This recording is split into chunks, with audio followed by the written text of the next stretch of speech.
kajian hati. Tenangkan hatimu. Siapa lagi mau ditenangkan hatinya boleh tunjuk tangannya. Iya. Boleh silakan. Assalamualaikum warahmatullahi wabarakatuh Ustaz. Waalaikumsalam warahmatullahi wabarakatuh. Nama saya Nadine. Izin saya mau cerita dan bertanya sebelumnya. Jadi waktu itu saya menjalin hubungan ke jenjang yang mau serius menikah. Dan kebetulan memang sudah kenal keluarga satu sama lain. Tapi di sisi lain sebelumnya saya merasa setengah hati dengan laki-laki tersebut. Karena saya melihat circle pertemanannya itu yang mungkin bisa dibilang negatif. Saya terbawalah ke circle negatif itu. Sampai akhirnya saya sakit, masuk rumah sakit. Dan sampai operasi juga. Setelah itu orang tua saya juga kecewa. Dia itu sebelumnya tidak datang ke rumah sakit. Setelah dihubungi oleh keluarga saya, baru dia datang. Dan itu pun dia tidak bertemu langsung dengan orang tua saya, Ustadz. Seiring berjalannya waktu, proses saya penyembuhan, 1 bulan setelah itu, dia tunangan sama orang lain, Ustadz. Saya sebelumnya udah bersyukur sama Allah. Ya Allah, Allah sudah menyembuhkan saya. Allah masih kasih kesempatan saya untuk hidup lebih lama lagi. Tapi yang namanya manusia, Ustadz, kadang trauma itu datang. Kejadian trauma itu selalu datang, Ustadz. Gimana caranya untuk menenangkan hati saya ketika trauma itu datang. Dan insya Allah saya selalu mencoba untuk memaafkan orang itu. Walaupun dia belum meminta maaf ke orang tua saya, Ustadz. Tapi saya coba ikhlas, saya coba bilang ke orang tua saya, tolong maafin dia. Tolong maafin. Karena yang namanya manusia selalu buat salah, termasuk anak mama. Bunda, yang namanya kecewa itu wajar. Sebagai manusia memang diciptakan oleh Allah dengan hati yang mudah resah, mudah gelisah, dan mudah kecewa. Innal insana khuliqa halu'a. Sesungguhnya manusia itu diciptakan dengan keluh kesah. Tapi yang tidak boleh adalah apa? Berlebihan dalam kekecewaan. Di mana kecewa itu berasal?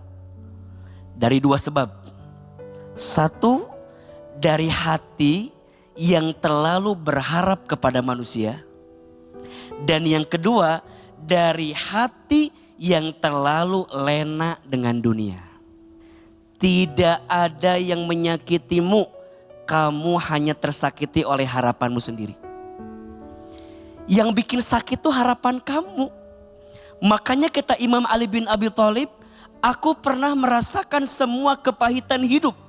Dan tidak ada yang paling pahit aku rasakan kecuali saat hati terlalu berharap kepada manusia. Trauma itu kita yang mengundangnya. Luka itu kita yang mengizinkannya. Maka sekarang caranya adalah 3. 1, belajar terima dulu luka yang kemarin. Yang kedua, belajar lepaskan luka itu dengan cara apa? Sibukkan diri kita dengan hal yang bermanfaat. Tolong catat ya, untuk siapapun yang pernah disakiti, cara balas dendam terbaik bukan balas menyakitinya, tapi tumbuhlah menjadi pribadi yang makin baik sampai orang yang pernah menyakitimu menyesal pernah menyakitimu. Baru yang ketiga, setelah kita mengosongkan ruang itu, maka Allah akan hadirkan orang baik yang ada di ruang hati itu. Ingat ya, kadang Allah melepaskan seseorang dari hatimu Karena Allah tahu dia nggak baik untuk hidup kita. Jangan pernah suuzon sama Allah. Ana indadzoni abdi bi, sesungguhnya aku kata Allah sesuai prasangka hambaku. Jadi apa yang hambaku sangkakan, itulah yang aku berikan. Tidak mudah menghilangkan traumanya, tapi setidaknya kita bisa pulih dan sembuh. Lukanya mungkin masih ada, tapi sakitnya pelan-pelan sudah menghilang. Bunda, niat adalah kunci, niat adalah fondasi. Saat kita beribadah, pastikan niat kita tulus karena Allah. Saat kita beramal soleh, pastikan niat kita bersih karena Allah. Inna solati wa nusuki wa mahyaya wa mamati lillahi rabbil alamin. Percayalah, setiap amal soleh kita akan dinilai seperti apa tergantung niat kita. Semoga bulan Ramadan yang sedang kita lewati ini kita isi dengan niat yang baik, kita sibukkan dengan ibadah yang baik, dan insya Allah kita pun kelak mendapatkan pahala yang terbaik. Amin ya Rabbal Alamin. Ya Allah, jadikan bulan Ramadan kami tahun ini lebih baik daripada tahun kami yang sebelumnya. Lebih baik ibadah kami, lebih banyak amal soleh kami, lebih lembut hati kami, lebih tenang perasaan kami, lebih terjaga hari-hari kami. Ya Allah, bersihkan hati kami dari niat-niat yang buruk di hati kami.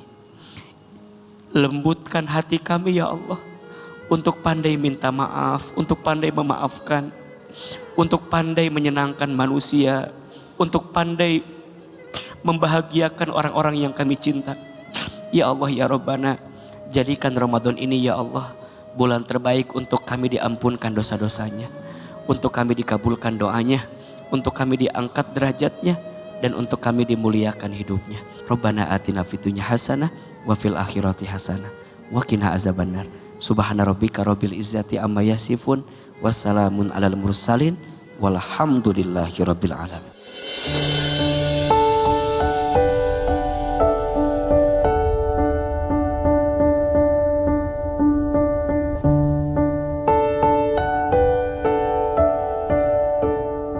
Saya punya sebuah hadis riwayat dari Bukhari dan Muslim.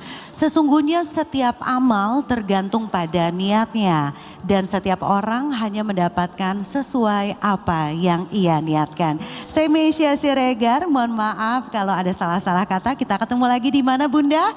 Kajian hati, tenangkan hatimu. Wassalamualaikum warahmatullahi wabarakatuh.